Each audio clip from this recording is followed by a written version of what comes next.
మీ business ఏదైనా మీ ఊర్లో promotion చేయాలంటే అది సుమన్ టీవీతోనే సాధ్యం. ఇప్పుడే సంప్రదించండి.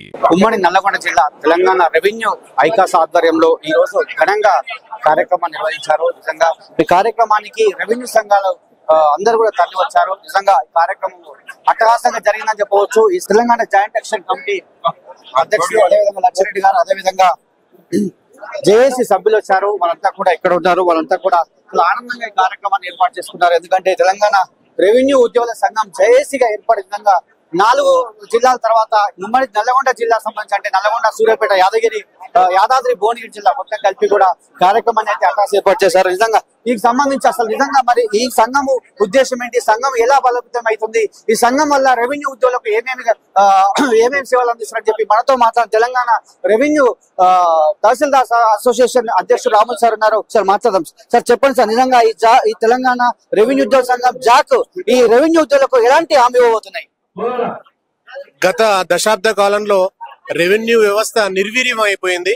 గత పాలకుల యొక్క కుట్రపూరిత, కక్షపూరిత చర్యల వల్ల రెవెన్యూ వ్యవస్థ తన యొక్క ప్రభావాన్ని కోల్పోయి నిర్జీవంగా తయారైన సమయంలో ప్రజాప్రభుత్వం ఏర్పడిన తర్వాత ఒక్కొక్కటిగా అనేక సమస్యల్ని పరిష్కరిస్తూ తిరిగి శాఖ పునర్వైభవం పొందే దిశగా మేము ప్రయాణం సాగిస్తూ ఉన్నాము. దాంట్లో ముఖ్యంగా భూభారతి చట్టం అనేది రెవెన్యూలో ఉన్న చాలా సమస్యలకు ఒక సంజీవని లాంటి ఔషధం లాంటిది. అనేక సమస్యలకు అది పరిష్కార మార్గం చూపుతుంది.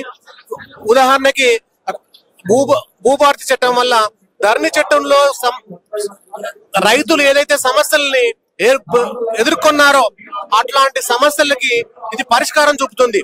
అంతేకాకుండా ధరణి చట్టం అధికార కేంద్రీకరణకు సమస్యలు భూభారతి చట్టంలో తప్పకుండా జరుగుతాయండి. ఇది రైతు యొక్క సంక్షేమం దృష్టిలో పెట్టుకుని ఏర్పాటు చేసిన చట్టమే తప్ప అధికారుల యొక్క సంక్షేమానికి కోసం కాదు. కాబట్టి రైతుల సంక్షేమానికి కావాల్సిన అన్ని చర్యల్ని, అన్ని నియమాల్ని దీంట్లో పొందుపరచడానికి దానికి రూల్స్, ప్రతి చట్టానికి రూల్స్ తప్పనిసరి. ఆ రూల్స్ ఏర్పరిచే క్రమంలో కొంత ఆలస్యం అవుతుంది. అది కూడా అయిపోయాయి.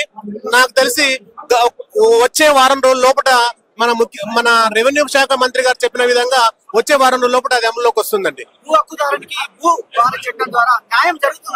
తప్పకుండా జరుగుతుంది సార్. 100% భూ హక్కుదారునికి న్యాయం జరుగుతుంది. ఏ సమస్యకైతే పరిష్కారం తహసీల్దార్ చూపగలడో ఆ సమస్యలకు తహసీల్దార్కి అధికారాలు ఇచ్చారు కాబట్టి తప్పనిసరిగా రైతులకు పరిష్కారం దొరుకుతుంది.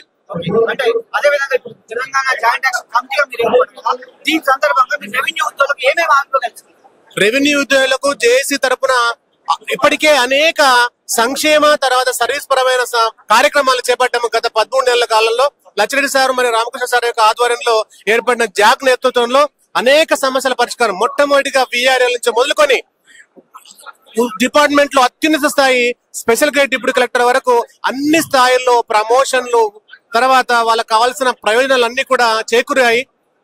దాంట్లో గొప్పగా చెప్పుకోవాల్సింది ఏంటంటే 33 సెలక్షన్ గ్రేడ్ ఉద్యోగాలు. దానివల్ల ప్రతి రెవెన్యూ ఉద్యోగి నాన్ క్యాడర్ ఐఏఎస్ అయ్యే అవకాశం ఉంది. ప్రతి ఉద్యోగి కూడా ఐఏఎస్ అనేది ఒక కళ. ఆ కళను నెరవేర్చుకోవడానికి ఇది ఒక అవినీతిమయమైందని చెప్పారు గత ప్రభుత్వంలో. మరి వ్యవస్థను మళ్ళీ తీసుకొస్తారు, దాన్ని ఏ విధంగా సక్రమంగా తీసుకునే ప్రయత్నం చేస్తారు. ఒక కుక్కను చంపాలంటే పిచ్చి కుక్కని ముద్ర వేసిస్తే కానీ మనం దాన్ని చంపడానికి అందరం కూడా ఒప్పుకోము. అదే రకంగా వాళ్ళని కూడా తీసేయాలన్న అన్నప్పుడు అధర్మ గంట పేరుతో ఒక పత్రికలో దాన్ని వరుస కథ ప్రచురించి వాళ్ళని అవినీతి పరులుగా ముద్రపరిచారు. రాత్రి జరగలేదు.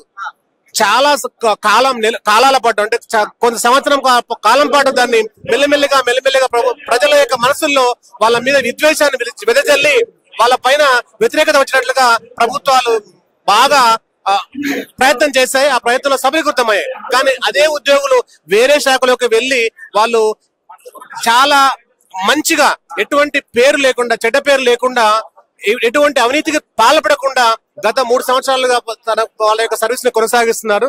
దాన్ని బట్టి చెప్పొచ్చు ఏంటంటే వాళ్ళు తప్పు చేయలేదు, కానీ ప్రభుత్వాలు ఒక చిన్న పొరపాటును చూపించి వాటినే పెద్ద తాటికాయంత అక్షరాలతో రాసి వాళ్ళ మీద ముద్రలు వేశారని. అదే విధంగా తెలంగాణ జాక్ లో ఉన్నటువంటి డిప్యూటీ కలెక్టర్ సంఘం రాష్ట్ర అధ్యక్షుడు అదేవిధంగా కో చైర్మన్ గారు రామకృష్ణ గారు మనతో ఉన్నారు. నిజంగా రామకృష్ణ సార్ చేసేటువంటి సేవలు మరపురానట్టు చెప్పవచ్చు. ఎందుకంటే తెలంగాణ రాష్ట్ర రెవెన్యూ సంఘంలో నిజంగా వాళ్ళంతా చాలా బాధపడుతున్నారు. ఎందుకంటే ఆవేదనతో ఉన్నారు గత ప్రభుత్వంలో.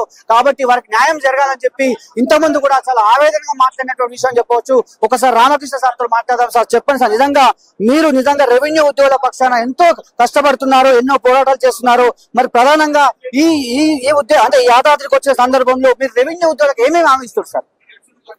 సార్, రెవెన్యూ ఉద్యోగులకు హామీ కాదు, ప్రభుత్వము గత ఎన్నికల సమయంలో గౌరవ ముఖ్యమంత్రి వర్యుడు అనేక ఎన్నికల ఎజెండాలో ధరణిని తీసేసి భూమాతను తీసుకొస్తామన్నారు. అదే క్రమంలో ఈరోజు భూభారతి చట్టాన్ని తీసుకొచ్చి ఇటు ఉద్యోగులకు సంరక్షణ కల్పిస్తూనే అలా ప్రజలకు, రైతులకు, భూ యజమానులకు వాళ్ళు అపరిష్కృతంగా ఉన్న దాదాపు 18 లక్షల రైతుల అపరిష్కృత సమస్య ఉన్నది. ఆ సమస్యను పరిష్కరించే ఒక బ్రహ్మాస్త్రం భూభారతి. మరి భూభారతిని తీసుకొచ్చి అధికారాల వికేంద్రీకరణ చేస్తూ మరి రెవెన్యూ సేవల్ని గ్రామీణ స్థాయిలోకి తీసుకొచ్చి మరి కొత్త పంతాని ఇటు గ్రామ పాలనా అధికారులు, అటు భూభారతి చట్టము మరియు కొత్త మాటలు, కొత్త ఆప్షన్లు, రెవెన్యూ కోర్టులు గత ప్రభుత్వం ఏ అధికారాలను తీసేసిందో ఆ అధికారులకు తిరిగి ఆ అధికారాలను పునరుద్ధరించే మొత్తం ఒకే ఉన్న సమస్యలు భూభారతిలో తీరనున్నాయా సార్? భూభారతిలో ధరణిలో వ్యవస్థ కేంద్రీకృతమై ఉంది, భూభారతిలో వ్యవస్థ వికేంద్రీకృతమై ఉంది. మరి ప్రజా సేవలో భూ యజమానులకు, రైతులకు ఏది అపరిష్కృతంగా సమస్యలు 18 లక్షల సమస్యలు ఉన్నాయో అవన్నీ కూడా సత్వరనే దశల వారీగా పరిష్కరింపబడాలి అని ఇటు తహసీల్దార్లకు, ఆర్టీఓలకు, కలెక్టర్ కి అనేక అధికారాలను చేపట్టడం జరిగింది. తద్వారా ఖచ్చితంగా ఆ అపరిష్కృత సమస్యలు దశల వారీగా త్వరలోనే సమస్యలన్నిటి కూడా పరిష్కారం లభించి వాళ్ళు సమస్య నుంచి ఉపశమనం పొందే రోజులు ఎంతో దూరంలో లేదని మనం ఆశించవచ్చు. నిజంగా భూభారతి చట్టం ద్వారా ప్రతి రైతుకు న్యాయం జరుగుతుందంట. ప్రతి రైతుకు న్యాయం జరిగే విధంగా భూభారతి చట్టాన్ని ఇటు ప్రాక్టికల్, అటు న్యాయబద్ధంగా రెండింటి సమతుల్యతతో ఏర్పరిచే అంటే మనం ఆమోదించుకున్న చట్టం అది. అమలుకు అతి కొద్ది రోజులే మనం దూరంలో ఉన్నాం. మరి వెరీ ప్రాక్టికల్ అప్రోచ్ తో మరి ఈ రోజు నియమ నిబంధనల్ని తయారు చేస్తున్నారు. ఆ నియమ నిబంధన అమలు కూడా ఇంకో వారం 10 రోజుల్లో వస్తాయని ఆశిస్తున్నాం. మరి దాంతో భూభారతి చట్టం పూర్తి స్థాయి అమల్లోకి వస్తుంది. ప్రజల సమస్యలను తీర్చే విధంగా అది ఫలితాన్ని సాధిస్తుందని ఆశిస్తున్నాం. మీరు జాయింట్ యాక్షన్ కమిటీలో ఉన్నారు, మరి మళ్ళీ తీసుకొస్తారు, దాని వల్ల న్యాయం జరుగుతుందంటారా? ఒకటే, ఇప్పుడు ఏ సంస్కరణ అయినా వికేంద్రీకరణ ఉండాలా, అధికారాల వికేంద్రీకరణ ఉండాలా, రెవెన్యూ సేవల్ని గ్రామీణ స్థాయిలో, మండల స్థాయిలో వికేంద్రీకరించే దిశగా ఉండాలి. కానీ హైదరాబాద్ హెడ్ ఆఫీస్ లో కేంద్రీకృతంగా ఉండే విధంగా ఉండకూడదు. మరి భూభారతి చట్టంకి గ్రామ పాలన అధికారుల అవసరం ఉంది. అది ఎందుకంటే రెవెన్యూ సేవల్ని గ్రామ స్థాయిలోకి, క్షేత్ర స్థాయిలోకి తీసుకునేదే ప్రజాప్రభుత్వం యొక్క ముఖ్య ఉద్దేశం. మరి అదే క్రమంలో క్షేత్ర స్థాయిలో ఉండే అధికారులు వాళ్ళకి సమస్య తెలుసు, వాళ్ళకి భూమి ఎక్కడుందో తెలుసు, అన్ని కూడా క్షేత్ర స్థాయిలో వాళ్ళు విచారణ జరిపి వారి సమస్యని సత్వరం పరిష్కరించడానికి వాళ్ళు నడుస్తారు. రెవెన్యూ సంఘాలకు సంబంధించి నిజంగా రెవెన్యూ ఉద్యోగులకు అతను చాలా గొప్ప సేవలు చేసిన వ్యక్తి. అతను కూడా మాట్లాడారు. సార్ చెప్పండి, నిజంగా ఈ జాయింట్ యాక్షన్ కమిటీ ఏర్పడేటువంటి ఈ రోజు యాదాద్రి భువనగిరి జిల్లాకు వచ్చారు.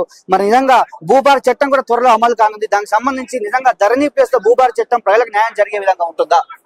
ఖచ్చితంగా ఉంటుందండి. ఎందుకంటే రాష్ట్ర వ్యాప్తంగా అసలు ఈ బీఆర్ఎస్ పార్టీని ఓడించిన కారణము అదే. సో దానివల్ల ఇప్పుడు ఒక అధికారులు 4 గోడల మధ్య కూర్చొని రూపొందించింది కాదు ఈ చట్టం. ప్రొఫెషనల్స్ తోని మొత్తం రాష్ట్ర వ్యాప్తంగా అన్ని జిల్లాలు తిరిగి సమాచారం తీసుకొని ఏ రకంగా రైతుకు స్నేహబద్ధంగా చేయగలుగుతాం, ఇది ఫ్రెండ్లీ వ్యవసాయము, రైతులకు అనుకూలంగా ఏ రకంగా చట్టాన్ని రూపొందిస్తే బాగుంటుంది అనేది మన రాష్ట్రంలోనే కాకుండా ఇతర రాష్ట్రాల్లో కూడా అధికారులు వెళ్లి ప్రొఫెషనల్స్ ఆ నిపుణులు కాదు తయారు చేసింది, ఒకరిద్దరు వ్యక్తులు తయారు చేశారు. దాన్ని 4 గోడల మధ్యలో కూర్చొని వాళ్ళ లాభం కోసం తయారు చేసింది. అది ఒక సామాన్య రైతు హైదరాబాద్కి ఎందుకు రావాలండి? గ్రామంలో సాల్వ్ అయ్యే సమస్యను హైదరాబాద్ దాకా రప్పించే అవసరం ఏముంది సామాన్య రైతుని?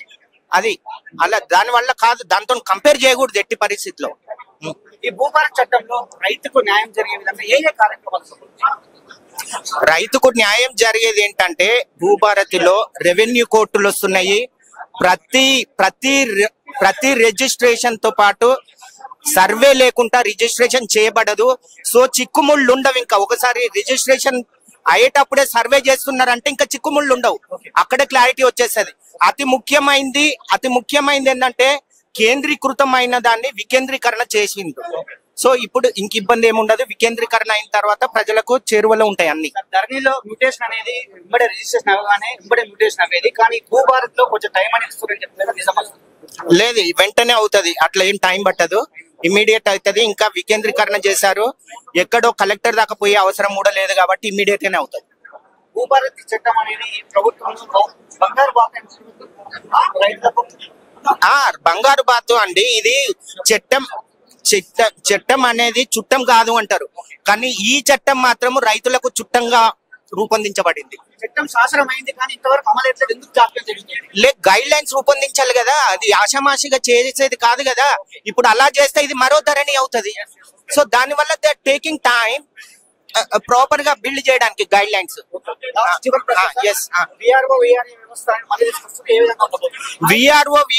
విఆర్ఓ వ్యవస్థ లేనిది రెవెన్యూ డిపార్ట్మెంట్ లేదు. ఎందుకంటే బర్త్ టు డెత్ వరకు ఉపయోగపడేది రెవెన్యూ వ్యవస్థనే రాష్ట్ర వ్యాప్తంగా ప్రతి గ్రామంలో. సో గ్రామంలో ఒక విఆర్ఓకు తెలిసిన సమాచారము ఇంకెవరికి తెలియదు. ఎంఆర్ఓ ఉన్నాడు, ఎక్కడి నుండో వస్తాడు. ఆ గ్రామంలో ఉన్న ఒక వ్యక్తి గురించి చెప్పాలంటే విఆర్ఓ చెప్పగలుగుతాడు, తహసీల్దార్కి ఏం తెలుస్తుంది? ప్రభుత్వంలో అవినీతి జరిగింది విఆర్ఓ వ్యవస్థ వల్ల అని చెప్పి ప్రభుత్వం వాళ్ళ అవసరం కోసము చెప్పిన ముచ్చట అది. ఏం అవినీతి లేదు. ఒక గ్రామ పరిపాలకుడు ఏం చేస్తాడండి? ఏం దోపిడీ చేస్తాడు? ఎవరిస్తారు? నువ్వు ఇస్తావు ఆ డబ్బులు అడిగితే అడ్డగోలుగా. ఇంకెక్కడ జరిగింది? అదేవిధంగా రెవెన్యూ వ్యవస్థ ఎలా ఉండబోతుంది ఇప్పుడు ఈ ప్రభుత్వంలో? చాలా బాగుంటదండి. ఇప్పుడు ఇవన్నీ చేశారు కదా, రిఫార్మ్స్ అన్ని చేశారు. కొత్త చట్టం వచ్చింది, ఆ ప్రజలకు చేరువగా ఉంటుంది, అందరికి అనుకూలంగా ఉంటది. సో బాగుంటది. కొత్త ప్రభుత్వం, ప్రజాపాలన ప్రభుత్వం, రైతు ప్రభుత్వం వచ్చేసింది. ఒక చక్కటి ప్రజాపాలన ప్రభుత్వంలో రేవంత్ రెడ్డి గారు ముఖ్యమంత్రి వర్యులు మరియు మన పొంగులేటి శ్రీనివాసరెడ్డి గారు మరి రైతు బిడ్డ కాబట్టి ముందుకొచ్చి రైతు సంక్షేమం కొరకు గత సంవత్సర కాలం నుండి కమిటీలు వేయడమే కాకుండా శాసనసభలోనూ బయట కూడా అనేక రకాలుగా జనాల నుండి కూడా అభ్యంతరాలు గాని సూచనలు సలహాలు తీసుకొని భూభారతి చట్టాన్ని అనేటువంటిది రూపొందించడం జరిగింది. అది ఆమోదం కూడా తెలియజేయడం జరిగింది. మీ అందరికీ తెలుసు. త్వరలో దానిపై రూల్స్ కూడా మరి ఈ మధ్య కాలంలో తయారు చేయడం జరిగింది. త్వరలో ఆమోదం కూడా అవుతుంది. ఈ రూల్స్ అన్ని కూడా ఆమోదం తెలియజేసినట్లయితే భవిష్యత్తులో తప్పకుండా రైతు కేంద్రీకృతమైనటువంటి రెవెన్యూ పాలనా వ్యవస్థ తప్పకుండా వస్తుందని మేము ఆశిస్తా ఉన్నాం. మరి ఈ రైతు పాలన ప్రభుత్వంలో మనం అందరం కూడా ముఖ్యంగా రెవెన్యూ సంఘాలు అనేటువంటివి, మేము రెవెన్యూ సంఘంలో రెవెన్యూ ఎంప్లాయీస్ కావాల్సినటువంటి సంక్షేమంతో పాటు ప్రధానంగా రైతుల సంక్షేమమే మనం ఆ ఆలోచనతో ముందుకు పోతే రైతు సంక్షేమమే ఉద్యోగుల సంక్షేమం అని చెప్పి నేను ఫీల్ అవుతా ఉన్నాం. ఎందుకంటే రెవెన్యూ శాఖను నిర్వీర్యం చేశారు. అన్ని రకాల కాళ్ళు చేతులు తీసేసినటువంటి వ్యవస్థను మళ్ళా పునరుద్ధరించబడి మరి పూర్వ వైభవం వచ్చినట్లయితే ఆ మేలు రైతులకు జరుగుతుందనేటువంటి ఉద్దేశంతో మేము ప్రభుత్వానికి సూచనలు ఒక్కటండి ఎందుకు చేశారన్నటువంటి ఎప్పుడైనా ఎవరికైనా మొదటి నుండి పుట్టిన బిడ్డ నుండి చనిపోయిన తర్వాత వరకు కూడా రెవెన్యూ వ్యవస్థ వాళ్ళకి అన్ని రకాల సేవలు చేసేటువంటి శాఖ. ఇలాంటి శాఖలో మరి ప్రతి చోట కూడా ప్రభుత్వం ఇంట్రెస్ట్ ఉన్నటువంటి విషయాల మీద రెవెన్యూ శాఖలో కింది స్థాయిలో ఉన్నటువంటి ప్రతి ఒక్కళ్ళు కూడా అడ్డు చెప్పేటువంటి అవకాశం ఉంది. కాబట్టి వాళ్ళ స్వప్రయోజనాలకు వాళ్ళు అనుకున్నటువంటి ఉద్దేశాలు నెరవేరాలంటే తప్పకుండా వీళ్ళని అడ్డు తొలగించుకోవాలనే ఉద్దేశంతో ఆ విధంగా చేశారనేటువంటిది మేము భావిస్తున్నాం. అది గుర్తించింది కాబట్టి ప్రజాప్రభుత్వం వచ్చి మరి ఆ వ్యవస్థను మళ్ళా పునరుద్ధరించడం చేయడం అనేటువంటిది జరుగుతా ఉంది. దీని ద్వారా తప్పకుండా సమాజానికి మేలు జరుగుతుంది. ముఖ్యంగా మనం అందరం కూడా 60-70% మన తెలంగాణలో రైతులే ఎక్కువ కాబట్టి మరి వ్యవసాయ కేంద్రీకృతమైనటువంటి ఆర్థిక వ్యవస్థ మనది. అది తప్పకుండా అది బలంగా ఉన్నప్పుడే మిగతా రెండు ఆర్థిక వ్యవస్థలు కూడా పారిశ్రామిక వ్యవస్థ గాని సేవల రంగం గాని ప్రభుత్వం గాని బాగుంటుందని చెప్పి మేము తెలియజేస్తా ఉన్నాం. రెవెన్యూ ఉద్యోగులకు గౌరవనీయులు లచ్చిరెడ్డి గారి నాయకత్వంలో ఇప్పటికే భూభారతి పేరు మీద ఒక సమర్థవంతమైనటువంటి చట్టం తీసుకొని రావడం జరిగింది. ఆ చట్టం ద్వారా గత 6/6/2020 చట్టం ద్వారా కోల్పోయినటువంటి హక్కులు ఏవైతే ఉన్నాయో, ఏదైతే ఎగ్జిక్యూటివ్ మెజిస్ట్రేట్స్ ఉందో తహసీల్దార్ గానీ ఆర్డీఓలకు గానీ, అవన్నీ కూడా పునరుద్ధరించబడుతున్నాయి. ఆ తర్వాత సంక్షేమ రంగంలో కూడా రెవెన్యూ ఉద్యోగులకు ఒక హౌసింగ్ పాలసీ గానీ, లేకపోతే మిగతా అందరు ఉద్యోగులకు రెవెన్యూ ఉద్యోగులతో పాటు ఒక క్యాష్లెస్ ట్రీట్మెంట్ గానీ అవన్నీ తీసుకొచ్చే యోచనలో ప్రస్తుతం లచ్చిరెడ్డి గారు ప్రభుత్వంతో కలిసి కృషి చేస్తున్నటువంటి సందర్భం. భూభారత్ చట్టం ఎలా ఉండబోతుంది? భూభారత్ చట్టం గతంలో ఉన్న ధరణి చట్టానికి భిన్నంగా భూభారత్ చట్టం అధికార వికేంద్రీకరణ చేస్తుంది. ధరణి చట్టం అధికారాలను కేంద్రీకృతం చేసింది.